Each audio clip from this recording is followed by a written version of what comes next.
அனைவருக்கும் வணக்கம் நண்பர்களே. இந்த பதிவில் என்ன தகவல் பார்க்கப் போகின்றோம் என்றால், நமது மேஷம் ராசி நண்பர்களுக்கு ஜனவரி மாதம் ராசி பலன் எப்படி இருக்கும் என்பதை பார்ப்போம். தற்பொழுது கேது பகவான் உங்களது 5ஆம் வீடான பஞ்சமஸ்தானத்தில் அமர்ந்து உள்ளார். 5ஆம் வீட்டில் உள்ள கேது உங்களை தத்துவம் மற்றும் மதத்தின் பக்கம் செலுத்துகிறார். 5ஆம் வீட்டில் இருக்கும் கேது உங்களை புதிய மொழிகளை கற்கவும் அதில் நிபுணத்துவம் பெறவும் உங்களை தூண்டுவார். உங்கள் எதிரிகள் உங்களுக்கு தீங்கு விளைவிப்பதை தடுக்கும் மற்றும் அவர்களால் ஏற்படும் எந்த தடைகளையும் நீங்கள் சமாளிக்கச் செய்வார். 5ஆம் வீட்டில் உள்ள கேது உங்களை தத்துவம் மற்றும் தொடர்புடைய பாடங்களில் சாய்க்கிறார்.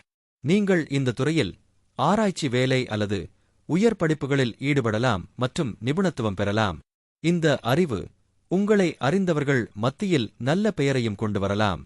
இங்கு அமைந்துள்ள கேது உங்களை அமானுஷ்ய அறிவியலின் பக்கம் சாய்த்து இந்த துறையில் கல்வியை தொடரச் செய்யலாம். இது உங்களுக்கு நல்ல வளர்ச்சியையும் புகழையும் உறுதியளிக்கும் என்பதால் நீங்கள் அதை ஒரு தொழில் விருப்பமாகவும் எடுத்துக்கொள்ளலாம். இந்த வீட்டில் கேதுவின் செல்வாக்குடன் மதத்தின் மீதான உங்கள் நாட்டம் தெரியும் மற்றும் மத நடவடிக்கைகளில் ஈடுபட உங்களை ஊக்குவிக்கும். இது உங்களுக்கு அமைதியையும் தரும். அது உங்கள் இதயத்தை இலகுவாக உணர வைக்கும். 5வது வீடு உங்கள் வாழ்க்கையில் காதல் மற்றும் காதல் செயல்களை நிர்வகிக்கிறது. இது உங்கள் உறவுகளின் தன்மையையும் அவை உங்களுக்கு எவ்வாறு முக்கியம் என்பதையும் காட்டுகிறது. ஊக முதலீடுகள் மற்றும் அதன் முடிவுகள் ஆகியவற்றின் அடிப்படையில் உங்கள் செல்வாக்கு இந்த வீட்டில் இருந்து பிரதிபலிக்கிறது. உங்கள் படைப்பாற்றல், திறன்கள் மற்றும் அதற்கான செயல்கள் பற்றி இந்த வீடு சொல்கிறது. விளையாட்டுகளில் உங்கள் ஆர்வமும் அதன் முடிவுகளும் இந்த வீட்டில் காணப்படுகின்றன. இந்த வீடு உங்கள் வாழ்க்கையில் நீங்கள் அனுபவிக்கும் மகிழ்ச்சியையும் அவற்றை அடைவதற்கான உங்கள் செயல்களையும் பற்றி சொல்கிறது. இங்கே கேது மெதுவாகவும் படிப்படியாகவும் உங்களை உங்கள் குடும்ப வாழ்க்கையிலிருந்து விலக்கி மதம் மற்றும் ஆன்மீகச் செயல்களில் உங்களை அதிக நாட்டம் கொள்ளச் செய்கிறார். மேலும் இதுபோன்ற செயல்களில் அதிக நேரத்தை செலவிடுகிறார். உங்கள் நெருங்கிய மற்றும் அன்பானவர்களிடமிருந்தும் நீங்கள் விலகி இருக்கலாம். 5ஆம் வீட்டில் உள்ள கேது ஊக முதலீடுகளுக்கு நிறைய அதிர்ஷ்டத்தை தருகிறார். நீங்கள் சந்தைகளை பகுப்பாய்வு செய்து முதலீடு செய்வதற்கான புத்திசாலித்தனமான தேர்வுகளை செய்த பிறகு முதலீடு செய்ய வேண்டும். முதலீடு செய்வதற்கு முன் யாரிடமாவது நிபுணர் ஆலோசனையை பெறுவது புத்திசாலித்தனம். தற்பொழுது ராகு பகவான் உங்களது 11ஆம் வீடான லாபஸ்தானத்தில் அமர்ந்து உள்ளார். 11ஆம் வீட்டில் ராகு உங்கள் முயற்சிகள் மூலம் உங்கள் ஆசைகளை நிறைவேற்றுவதற்கான அபரிமிதமான தைரியத்தையும் உறுதியையும் தருகிறார். அதிர்ஷ்டமும் உங்களுடன் உள்ளது மற்றும் உங்கள் கடின உழைப்புக்கு வெற்றி மற்றும் உங்கள் கனவுகள் நனவாகும். இங்கே ராகு உங்களுக்கு ஒரு நல்ல நட்பு வட்டத்தை ஆசீர்வதிக்கிறார். மேலும் உங்கள் நண்பர்கள் மத்தியில் நீங்கள் ஒரு முக்கிய இடத்தை பெறுவீர்கள். அவர்கள் தங்கள் தேவைகளுக்கும் உதவிகளுக்கும் உங்களை பார்க்கிறார்கள். உங்கள் நண்பர்களுடன் ஒரு தீவிர உறவு இருக்கும். உங்கள் வாழ்நாள் முழுவதும் இதை போற்றுவீர்கள். சில செல்வாக்கு மிக்க நண்பர்களுடனான உங்கள் தொடர்புகள் உங்களுக்கு பயனளிக்கும். 11வது வீடு ஆசைகளை நிறைவேற்றும் வீடாக கருதப்படுகிறது. சமூகம் மற்றும் சமூக கூட்டங்களில் உங்கள் முக்கியத்துவம், உங்கள் கர்மங்களுடனான உங்கள் தொடர்பு மற்றும் உங்கள் வாழ்க்கையில் அவை ஏற்படுத்தும் தாக்கம் ஆகியவற்றை இது குறிக்கிறது. ஊக முதலீடுகள், லாபம் மற்றும் வருமானம் ஆகியவற்றின் அடிப்படையில் இந்த வீடு உங்கள் அதிர்ஷ்டத்தை நிர்வகிக்கிறது. உங்கள் நண்பர்களுடனான உங்கள் உறவும் இந்த வீட்டிலிருந்து மதிப்பிடப்படுகிறது. இந்த இடத்தில் ராகு உங்கள் ஊக முதலீடுகள் மூலம் நல்ல லாபங்களை உங்களுக்கு ஆசீர்வதிப்பார். அழகான லாபம் வந்து உங்கள் செல்வத்தை அதிகரிக்கும். உங்கள் புதுமையான யோசனைகளும் அறிவும் நல்ல வழிகளையும் சிறந்த ஆதாயங்களுக்காக முதலீடு செய்வதற்கான வழிமுறைகளையும் அடையாளம் காண உதவும். வெளிநாட்டு தொடர்புகள் உங்களுக்கு நல்ல பலனை தரும். உங்கள் வேலையில் அரசாங்கத்துடனான தொடர்புகள் உங்களுக்கு நன்மை பயக்கும் மற்றும் உங்களுக்கு வெகுமதிகளை தரும். அரசாங்க திட்டங்கள் தொழில்முறை வட்டாரங்களில் உங்கள் பாராட்டுக்கு வழிவகுக்கும் மற்றும் உங்கள் வாழ்நாள் முழுவதும் சிறந்த வாய்ப்புகளுக்கு அடித்தளம் அமைக்கலாம். 11ஆம் வீட்டில் ராகு உங்கள் பங்குச் சந்தைகளில் முதலீடு செய்வதன் மூலம் நல்ல லாபத்தை பெறுவதற்கு மிகவும் அதிர்ஷ்டமான சூழ்நிலைகளை தருகிறார். அரசாங்கத்தில் உயர் பதவி வகிக்கும் வெளிநாட்டு தொடர்புகள் மற்றும் தொடர்புகளால் ஆதாயம் அடைவீர்கள். உங்களிடம் நல்ல பேச்சுத்திறன் இருக்கலாம். இது உங்களுக்கு நல்ல பேச்சுவார்த்தை மற்றும் உறுதியான ஆற்றலை அளிக்கிறது. சனி 12வது வீட்டில் உள்ளது. இது ஒரு ஆழமான கர்ம இடமாக கருதப்படுகிறது. இது குறிப்பிடத்தக்க சவால்கள் மற்றும் ஆழ்ந்த ஆன்மீக வளர்ச்சி மற்றும் விடுதலைக்கான வாய்ப்புகள் இரண்டையும் தருகிறது. சனியின் பலம் மற்றும் தனிநபரின் ஒட்டுமொத்த ஜாதகத்தை பொறுத்து பலன்கள் பெரிதும் மாறுபடும். பூர்வீகவாசிகள் பெரும்பாலும் உணர்ச்சி அல்லது சமூக தனிமை உணர்வை அனுபவிக்கிறார்கள், வெளிநாட்டவர் போல் உணர்கிறார்கள்.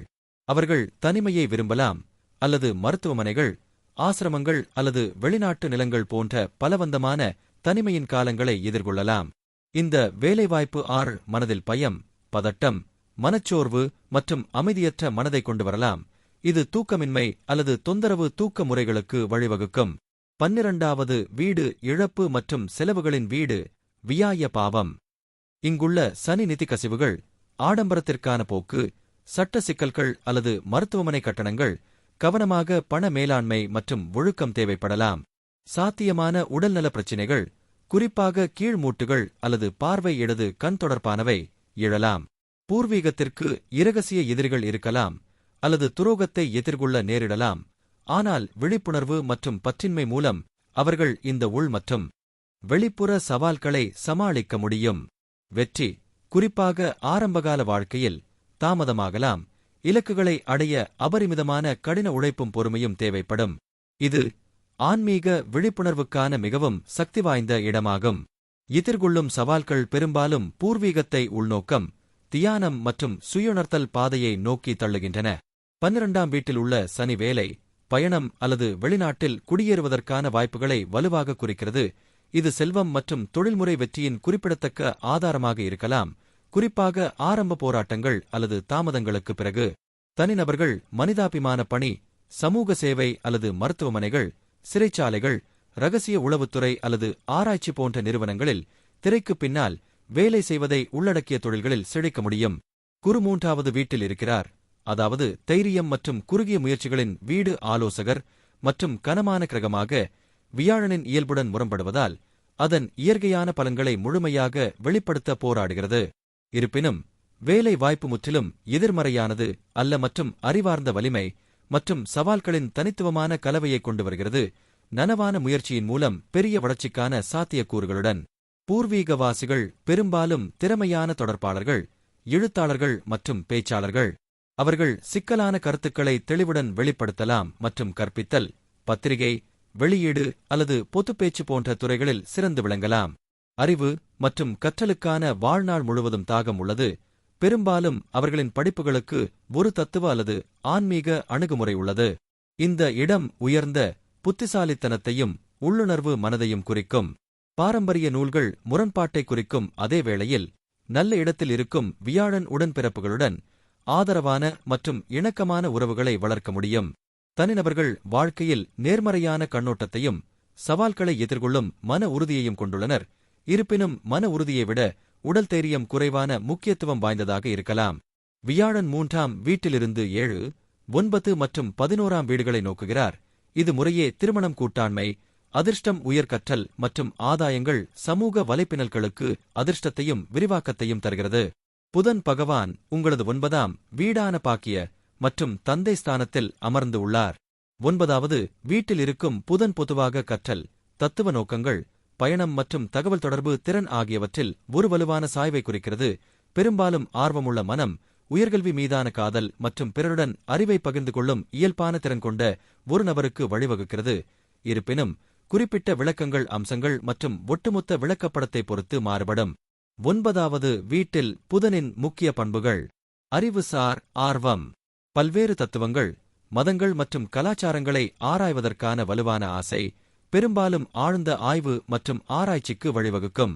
சிறந்த தகவல் தொடர்பு திறன், கருத்துக்களை தெளிவாக வெளிப்படுத்தும் இயல்பான திறமை அவர்களை நல்ல ஆசிரியர்கள், எழுத்தாளர்கள் அல்லது பொது பேச்சாளர்களாக மாற்றும். பயண ஆர்வம், புதிய இடங்களை ஆராய்வதிலும் பல்வேறு கலாச்சாரங்களை அனுபவிப்பதிலும் உள்ள காதல் அடிக்கடி பயணத்திற்கு வழிவகுக்கும். பொருந்தக்கூடிய தன்மை, ஒரு நெகிழ்வான மனநிலை, புதிய சூழல்கள் மற்றும் முன்னோக்குகளை எளிதில் சரிசெய்ய அனுமதிக்கிறது. ஆன்மீக நாட்டம், ஆன்மீகத்தில் ஆர்வம் மற்றும் வாழ்க்கையில் ஆழமான அர்த்தத்தை தேடுதல். சாத்தியமான சவால்கள்: அதிக சிந்தனை, பகுப்பாய்வு தன்மை சில சமயங்களில் அதிகமாக சிந்திக்கவும் முடிவெடுக்க முடியாத நிலைக்கும் வழிவகுக்கும். கவனச்சிதறல், பரந்த ஆர்வங்கள் காரணமாக ஒரு தலைப்பிலிருந்து மற்றொரு தலைப்பிற்கு தாவுவதற்கான போக்கு. மேலோட்டமான அறிவு. ஆழமான புரிதல் இல்லாமல் பல்வேறு துறைகளில் மேற்பரப்பு அளவிலான அறிவை மட்டுமே பெறுவது ஆபத்து. தற்பொழுது சுக்கிர பகவான் உங்களது 9ஆம் வீடான தந்தை மற்றும் பாக்கியஸ்தானத்தில் அமர்ந்து உள்ளார். 9ஆம் வீட்டில் உள்ள சுக்கிரன் இந்த பூர்வீக நபர்களை ஒரு காதலனாக அல்லது வாழ்க்கை துணையாக காணச் செய்கிறார். அவர் அவர்களின் நல்ல குணங்களை மேம்படுத்துகிறார் மற்றும் அவர்களின் குறைபாடுகளை ஏற்றுக்கொள்கிறார். 9ஆம் வீட்டில் சுக்கிரன் இருக்கும் பூர்வீகவாசிகள் ஒருவரை ஆழமாக நேசிக்கவும் பதிலுக்கு ஆழமாக நேசிக்கப்படவும் பயப்படக்கூடாது. அவர்கள் ஒருவருடன் இருந்தால் அவர்கள் தங்கள் வாழ்க்கையை முழுவதுமாக மாற்ற வேண்டும் என்று அர்த்தமல்ல. இந்த பூர்வீகவாசிகள் தாங்கள் செய்து வந்த காரியங்களை தொடர்ந்து செய்யலாம். இந்த பூர்வீகவாசிகள் நீண்ட தூர உறவுகளை பேணுவதில் வல்லவர்கள். அவர்கள் சாகச ஆர்வமும் கொண்டவர்கள் மற்றும் உலகின் பல்வேறு பகுதிகளை ஆராய்கின்றனர். இருப்பினும் அவர்கள் தங்கள் சாகச உணர்வை வெகுதூரம் கொண்டு செல்லக்கூடாது. இதிலும் எல்லை மீறிப் போவது நல்லதல்ல. 9வது வீட்டில் சுக்கிரனின் எரிப்பு உங்கள் உண்மையான திறமை மற்றும் திறனைக் கண்டறிய கடினமாக போராடும். நீங்கள் நண்பர்களால் அல்லது உறவில் உங்கள் துணையால் முதுகில் குத்தப்படலாம். உங்கள் அனுபவம் உங்கள் பிணைப்பை தூண்டி கெடுக்கும் என்பதால் நீங்கள் உறவுகளில் நம்பிக்கை சிக்கல்களை சந்திக்க நேரிடலாம். தொழில்முறை அரங்கில் வளர்ச்சி, முன்னேற்றம், வெற்றி மற்றும் நிதி செழிப்பு ஆகியவற்றை அடைய அதிக கவனம் மற்றும் திட்டமிடல் தேவைப்படும். தற்பொழுது சூரிய பகவான் உங்களது 9ஆம் வீடான பாக்கிய மற்றும் தந்தை ஸ்தானத்தில் அமர்ந்து உள்ளார். 9வது வீட்டில் சூரியன் பொதுவாக நேர்மறையான செல்வாக்கை குறிக்கிறது. உயர்கற்றல், தத்துவம், நீண்ட தூர பயணம் மற்றும் தனிப்பட்ட நெறிமுறைகள் மற்றும் மதிப்புகளின் வலுவான உணர்வு ஆகியவற்றுடன் வலுவான தொடர்பை குறிக்கிறது. இது பெரும்பாலும் அவர்களின் சமூகம் அல்லது துறையில் மரியாதைக்குரிய நபராக நற்பெயருக்கு வழிவகுக்கும். நிபுணத்துவம். இருப்பினும் மற்ற கிரக அம்சங்களைப் பொறுத்து இது தந்தையின் உருவத்துடன் சாத்தியமான சவால்கள் அல்லது முன்னோர்கள் தொடர்பான கர்ம சிக்கல்களையும் குறிக்கலாம். 9வது வீட்டில் சூரியனின் முக்கிய விளக்கங்கள். நோக்கம் மற்றும் பார்வையின் வலுவான உணர்வு. சூரியனின் இயற்கையான தலைமைத்துவ குணங்கள் 9வது வீட்டில் பெருக்கப்படுகின்றன. இது மற்றவர்களுடன் அறிவையும் ஞானத்தையும் பகிர்ந்து கொள்வதற்கான வலுவான விருப்பத்திற்கு வழிவகுக்கும். பெரும்பாலும் கற்பித்தல், எழுதுதல் அல்லது பொதுப்பேச்சு மூலம். பயணம் மற்றும் ஆய்வு மீதான காதல். இந்த இடம் பல்வேறு கலாச்சாரங்கள் மற்றும் தத்துவங்களில் வலுவான ஆர்வத்தை குறிக்கும். இது விரிவான பயணத்திற்கும் ஒருவரின் எல்லைகளை விரிவுபடுத்தும் விருப்பத்திற்கும் வழிவகுக்கும். நெறிமுறைகள் மற்றும் தார்மீகத்தின் மீது உயர்ந்த மரியாதை. 9வது வீட்டில் சூரியனின் செல்வாக்கு ஒரு வலுவான நெறிமுறை குறியீட்டையும் சரியானதை செய்வதற்கான அர்ப்பணிப்பையும் வளர்க்கும். கல்வி வெற்றிக்கான சாத்தியம். இந்த வேலை வாய்ப்பு உள்ள நபர்கள் உயர்கல்வியில், குறிப்பாக தத்துவம், மதம் அல்லது ஆன்மீகம் தொடர்பான துறைகளில் சிறந்து விளங்கலாம். தந்தை உருவத்துடன் உறவு. மற்ற கிரக அம்சங்களைப் பொறுத்து 9வது வீட்டில் சூரியன் தந்தையுடனான ஒரு சிக்கலான உறவை குறிக்கலாம். இது ஒரு வலுவான தந்தை உருவத்தை அல்லது தந்தை குழந்தை இயக்கத்தில் உள்ள சவால்களை குறிக்கும்.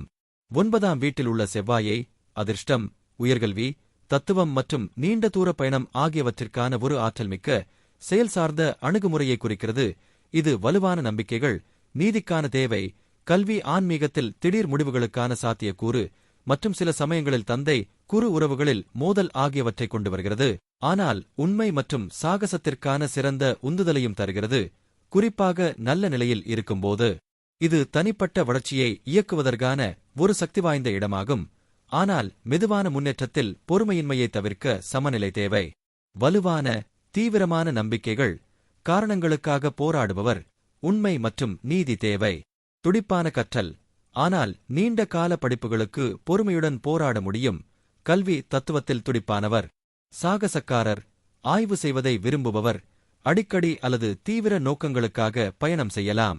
தந்தை நபர்கள் அல்லது ஆன்மீக ஆசிரியர்களுடன் மோதல் அல்லது துடிப்பான, உறுதியான உறவுக்கான சாத்தியம். செயல் மற்றும் தைரியம் மூலம் தங்கள் சொந்த அதிர்ஷ்டத்தை உருவாக்க உந்துதல். குறைவான செயலற்ற தன்மை. உயர் அறிவு, நெறிமுறைகள் மற்றும் விரிவாக்கத்தை நோக்கி அதிக ஆற்றல்.